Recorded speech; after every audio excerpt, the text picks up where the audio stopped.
देखी हम कुछ नहीं जान ठीक ना। हमार लड़की 1 साल की हो गई बिया, एकरे नामे पैसा जमा रवा करी ताकि बड़ होके तो 10-20 लाख दे के ना निमन घर में बियाह शादी कर दिए, 4 चक्का देख के।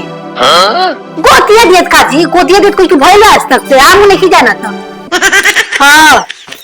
एगो बात बताई रवा, रवा छुट्टी ना मिलेला का? हैं कोई जब देखो तब नाक बन के बैठल बानी। कैसे बतियाओ तोड़ू कनिया करा ले बताओ, ड्यूटी पे बांध तो सही बतियाओ जाला। ए दीदी जी देखी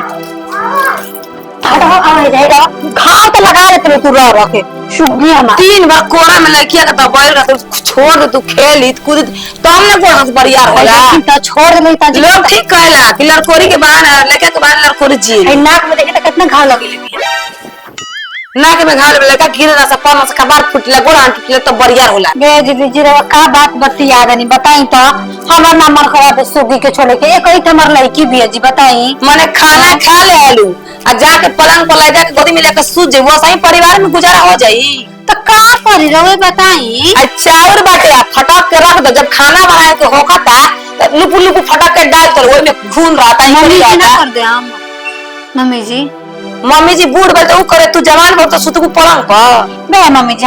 दीदी जी हमरा मना कर ले सब पर के जाई ले जे कदी जाई माने घमंड बाकी भतार काम कर तो कुछ ना घर के काम करब।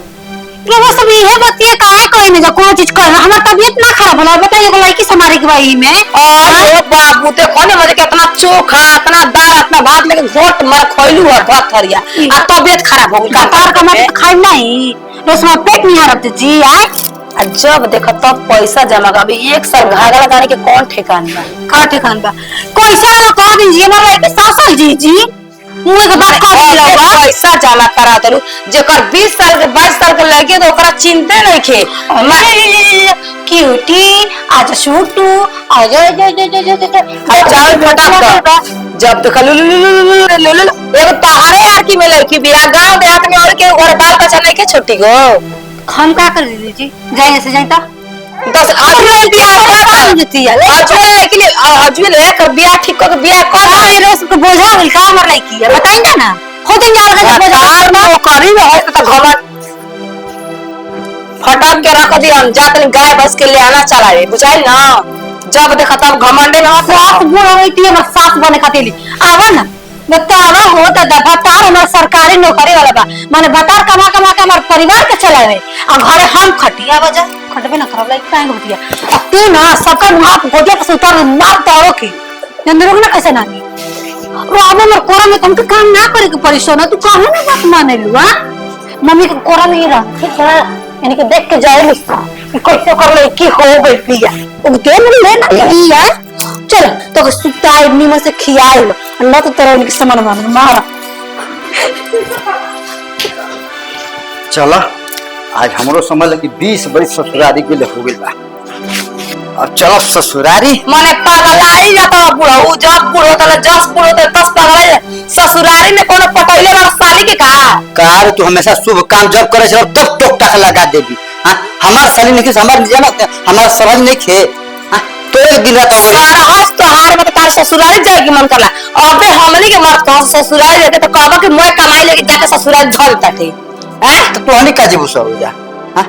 छोटकी के समझा दे अभी 1 साल के लड़की भइल बिया और रोज अपना भत्ता से करे 10 लाख रुपए जमा कर 10 लाख रुपए जमा कर माने उनकरे एगो लड़की बिया हमार लड़की नहीं खे। अरे तो कौन नजायज कहती है लड़किन का व्यवस्था पहले ही से कमा के रखल जाला लड़का नाना की बात दाल दाल मिली खाची भर ई बुढ़ा बुढ़िया ना समझ गन सब जवान लड़के मन नौकरी कर ना सन ओकनी के ढेर माई दऊ माने ना हमार मर्द खेती करत हमार मर्द कोनो गिनती नहीं खे। अरे तो क्या अंजा तू ही न रखतलू और जगह बेची ना तो तू बेच के मना खेले खा भरक के कुल बेच जब अपन बेचे तो डरान के डरान गाय बोकी जान ली हो डरान के हम गाय बोकी ना कोठी जाके फिर बात है काय बेचती है बर ऐसा ना हो के अपन रुपए जमा कर दो अपन लड़की भी हो और बाकी तू खेती का अपना के ठीक ना माने होती चुकी हागला गाड़ी के ठिकाने नहीं की 10 लाख रुपया अपना नाम में जमा कराई और बहन के बियाह करवा जाके खूब पैसा उड़ाई तबने नाम हो कि बहनिया ना पैसा उड़ाइला सिया आजकल जमाना बदल तो ना पिज्जा लिया दीदी बाप रे बाप हवाली हाथ घर के रहे ओली पिज्जा बर्गर खाती हराम जदिया हैं कौन कौन है तिहार तुआरी पर ऐसा ही बोल जाला के घर में क्यों आ ना सकल के मेहमान है तो ऐसे गए तो दो गलवा दिन भर में ठुक ठुक ठुक ठुक गेहूं चावल बेच बेच के हम मलाई चाटब ना गेहूं चावल बेच के मलाई तो आज जो मैं उसे कर घर बर्बाद कर दो हम चलनी ससुरारी हमर कहिए के साली फोन करती है तनी सरहजो के देख ली अब तक वो बनाइयो चलो हमके जाए दो जब ये कॉलेज करे के टाइम रहे तो ये तो बनिहारी पहले जाके दूसरा घरे और पीठ पर बैग लेके चलता कॉलेज जाके जाता ससुरारी पक्का बुढ़वा मौका भइल बा पक्का देखो तो का करे